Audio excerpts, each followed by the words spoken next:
আমরা এক তো লিগাল ফ্রেমওয়ার্ক বঙ্গবন্ধু শেখ মুজিবুর রহমান, তখন উনি বঙ্গবন্ধু হন নাই বা হয়েছেন, বঙ্গবন্ধু শেখ মুজিবুর যখন সাইন করেছিল তখন তাকে বলা হয়েছিল যে আপনি যে লিগাল ফ্রেমওয়ার্ক সাইন করলেন তা আপনি তো সবকিছু দিয়ে দিলেন, বলে যে আমি আগে ইলেকশনটা জিতে নেই তারপরে আমি দেখবো যে লিগাল ফ্রেমওয়ার্ক কয় টুকরা করা যায়। তো ঠিক আছে, তো এইটা তো আপনি ওটা আরেকটা আলোচনা, ওই আলোচনা আমরা যেতে চাই না। আমরা এখন এখানে থাকি যে আপনি ইলেকশন ইঞ্জিনিয়ারিং এর মাধ্যমে ইলেকশন ইঞ্জিনিয়ারিংটা 65 থেকে 70টা সিট ছিনিয়ে নিয়েছে, এগুলোকে কিন্তু আপনাদের একটা প্রমাণও দিতে হবে এবং আপনাদের আইনের আপনার জ্ঞাতার্থে জানাচ্ছি, আগামীকালকে অলরেডি আমার চেম্বার থেকে আমি 8টা ফাইল করতেছি এবং আপনি অবাক হয়ে যাবেন 3 ধরনের এখানে ব্যালট শিট আছে, জানেন? Can you imagine it? এরকম একটা ইলেকশনে 3 ধরনের ব্যালট শিট থাকে। এটা আমার সামনে একটা ফাইল আছে, আমি যদি আপনি চান আমি 1 মিনিট দেখা দিই। হাতে এই আইনি যুদ্ধটা আমরা দেখতে চাই যে ইলেকশন ইঞ্জিনিয়ারিং বললাম আপনাকে, এই জিনিসটা 3 ধরনের ব্যালট শিট কিভাবে থাকে এবং আপনি অবাক হয়ে যাবেন, হাতে লেখা। তারপরে পেন্সিলের ওখানে পেন্সিল দিয়ে লেখছে, সেখানে আবার ইরেজার দিয়ে সেটা মুছে ফেলছে। সো এই যে কাজগুলো, এই কাজগুলো আপনি কিভাবে, এই দেখেন, আপনাকে একটা দেখায়, দেখেন তো, এই যে নিচের দিকে তাকান, দেখেন তো এটা কিরকম আর এখানে কিরকম। আচ্ছা, তারপর আবার দেখেন এই কোনায় দেখেন ইলেকশন কমিশনের সিল আছে। ঢাকা 7-এর একটা ফলাফল শিটে ইলেকশন কমিশনের কোনো সিম্বলের কোনো ইয়া নেই। ঢাকার সাথে একটাতেও এই সিম্বল নেই। মানে হাউ ইউ ম্যানিপুলেটেড দিস। আমরা এই যে সেজন্য আমরা বলছি এই ম্যানিপুলেশনটা কে করলো ব্যারিস্টার শাহরিয়ার? আমি তো বললাম ইলেকশন ইঞ্জিনিয়ারিং কে করলো। এই যে এই উত্তর প্রথমে দিয়ে দিচ্ছি, ডিপ স্টেট কাকে চাচ্ছে, কেন মেজরিটি দেওয়া। আমি আর একটা পরিষ্কার করে আপনার, আমার ধারণা বিএনপি। এই ডিপ স্টেটে কে ডিপ স্টেট? এটা আর একদিন আলোচনা, এটা আমার এখন উনি শিওর না ডিপ স্টেট কে। ডিপ স্টেট বলতে আমরা মার্কিন সাম্রাজ্যবাদ বা মার্কিন বা ইউএস এদেরকে বোঝানোর চেষ্টা করেছি অনেকেই।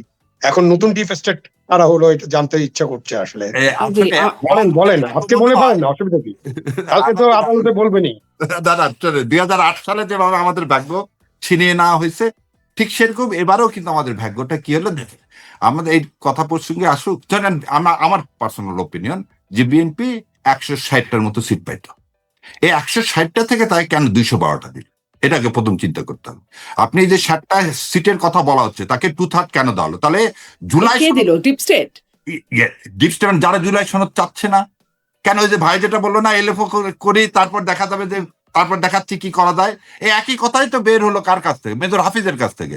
তখন আমরা গণভোট না চাইলে আমরা ইলেকশন করতে পারতাম না। একই কথা বের হলো সালাউদ্দিন সাহেবের মুখ থেকে, যে গণভোট হবে, তার যে রায় হবে সেটা আমরা পরের দিন বাস্তবায়ন করব। হঠাৎ করে সকালবেলা যে আপনাকে ইনভাইট করলো 2টা শপথের জন্য, আপনি সকালবেলা যে বলতেছেন না তাল গাছটা আমার, আমি শপথ মানি না। সো এই যে ডিপ স্টেটের কথাটা বলছে, ডিপ স্টেটের জিনিসটাকে এটা নিয়ে আমার চেয়ে, উনি সেক্রেটারি মানুষ, উনি বর্ণাঢ্য ওনার কেরিয়ার, উনি রাজনীতির সাথে জড়িত বহু আগে। আপনি তো বলছেন ডিপ স্টেট, আপনি তো বলছেন ডিপ স্টেট আমি রাজনৈতিক বিশ্লেষণ আদর্শের সাথে জড়িত, আদর্শের সাথে জড়িত। আচ্ছা বলে আপনি আসলে কাকে ডিপ স্টেট বলতে কাকে বা কাদেরকে বলবেন? 71 মুক্তিযুদ্ধ, আমার সোনার বাংলা, আমি তোমাকে ভালোবাসি, বাংলাদেশ। বাংলাদেশ আপনার আদর্শ নিশ্চয়ই বাংলাদেশ নাকি? অবশ্যই সবারই আদর্শ আমাদের বাংলাদেশ। সুতরাং আপনার আর আমার আদর্শ কিন্তু এক, সুতরাং সবার আগে বাংলাদেশ। এখন থেকে এটা মনে রাখবেন যে আপনার আদর্শ বাংলাদেশ, আমাদের 16 কোটি মানুষের এটা হওয়া উচিত, 16 কোটি এটা হওয়া উচিত, সবার উপরে বাংলা হওয়া উচিত না। কিন্তু বাংলাদেশটা যার যার মতন হতে হবে আর কি, এটাও একটা সমস্যা। বাংলাদেশের মানুষের ভোটের অধিকার প্রতিষ্ঠার মানেই হচ্ছে আমার ভোট দিব, তার প্রতিফলন হতে হবে ব্যালট। এটা যদি না হয় আমার ভাগ্য নিয়ে আরেকজন। কিন্তু ব্যারিস্টার শাহরিয়ার কবির, এটা আমার খুবই জানতে ইচ্ছা। আমি এখানে কিন্তু ডিপ স্টেট কোনো ভূমিকা রাখেনি অনেক সিটে। আমি যা ইলেকশনের পুরো রেজাল্ট আমি এখনো দেখতে পারি নাই, রেজাল্টটা দেখার খুবই ইচ্ছা। একেবারে কেন্দ্র ওয়াইজ রেজাল্টটা যদি প্রকাশিত হতো দেখতাম।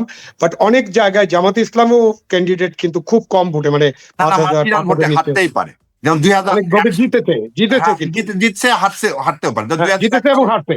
তো হারাগুলোকে আপনি ভাবতেছেন ইঞ্জিনিয়ারিং হয়েছে, আর জেতাগুলোকে ভাবতেছেন না, তা বলতে না, ওই জায়গায় না ভাই। আমার কথাটা জেতা হারার কথা না, কথা হচ্ছে যেখানে ভোট মানুষ দিবে যা সেই ভোট। কিন্তু আপনি হঠাৎ করে 2 ঘন্টা আপনি সেন্টার ভোট গণনা বন্ধ রাখলেন কেন?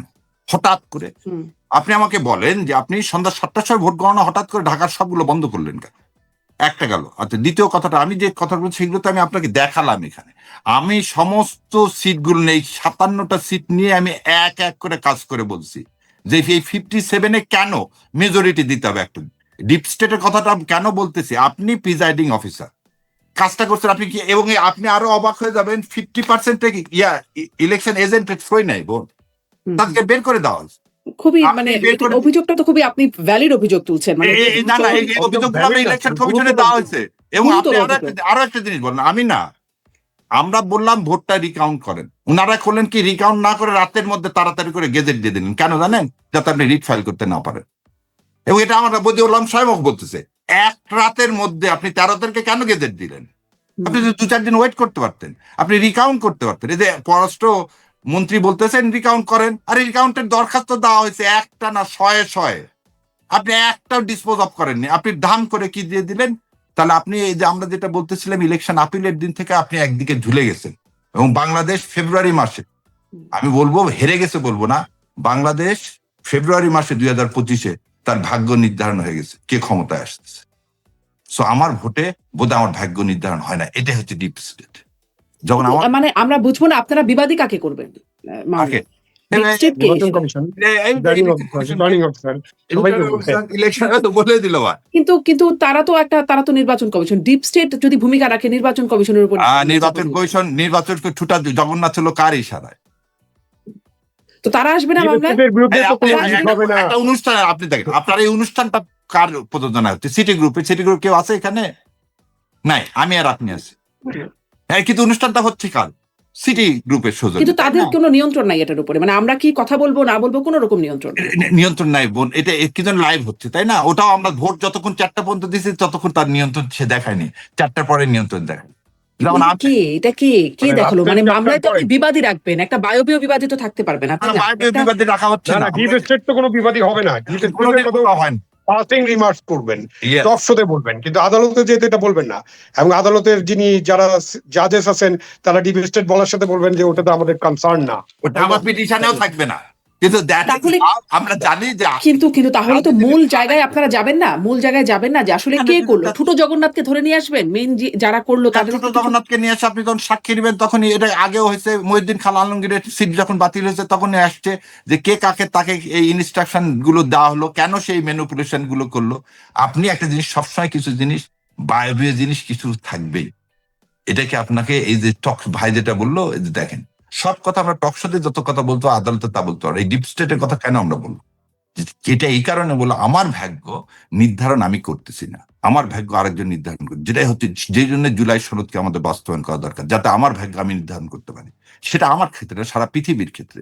আপনি একটা জিনিস দেখেন, খেলে আমাকে একটা জিনিস বলেন তো, যে আপনি এই মুক্তবাজার অর্থনীতিতে কার সাথে ব্যবসা করবেন আর না করবেন সেটা আর একটা দেশ নির্ধারণ করে দেয় কিভাবে? তার মানে এগুলো কি কোন উত্তর আছে? যে ভাই একটু আগে বললো না যে ইরাকের কথা, হ্যাঁ ইরাকের দেশের না, আমরা সাদ্দামের পক্ষে, আমরা তো খুব ছোট, আমরা তো মিছিল করছি, কিন্তু ইরাকের ভাগ্য কি ইরাকের মানুষের হাতে ছিল না। লিবিয়ার ভাগ্য কি লিবিয়ার মানুষের হাতে ছিল? কখনো থাকেনি। ইথিওপিয়ার মানুষের হাতে ছিল না। এখন আমাদের ভাগ্য কার হাতে? তাহলে ওই জন্য রুট, আমার মনে হয় আমার বোন এই সিরিয়ালটা দেখছেন অনেক আগে, একটা রুট বলে একটা টিভিতে খুব সুন্দর একটা সিরিয়াল দেখাইছিল, এবং সেটাতেই দেখানো হয় হ্যাঁ, এবং কিভাবে কালো মানুষগুলো কিভাবে কালোদের রাইট। এবং তারপরে আর একটা জিনিস দেখেন, যে আপনি আব্রাহাম লিঙ্কনের যে ছবিটা, সাউথ আর নর্থ আমেরিকার, যখন ওখানেও দেখবেন যে মানুষের ভাগ্যের পরিবর্তন আমার আপনার হাতে ছিল না। আমার আপনার এই ডিপ স্টেটের কথা বললাম, এটা নিয়ে এই জন্যই কথা বলতে হচ্ছে যে আমার আপনার ভাগ্য নিয়ে একজন নির্ধারণ করতেছে আলাদা মিটিং করে, তারপরে সেটা কি হচ্ছে, ফল প্রকাশ হয়েছে। 2008-এও হলো, এবারও হলো।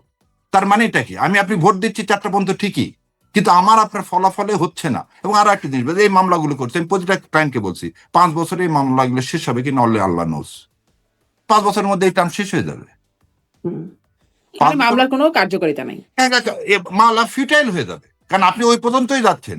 যেমন আমরা দেখছি কি, যে 165 জনের মতো ঋণ খেলাফি, ব্যাংক এসে বলতেছে আপিলের সময়, না ওনারটা রিশিডিউল হয়ে গেছে, তখন হোয়াট ক্যান উই ডু?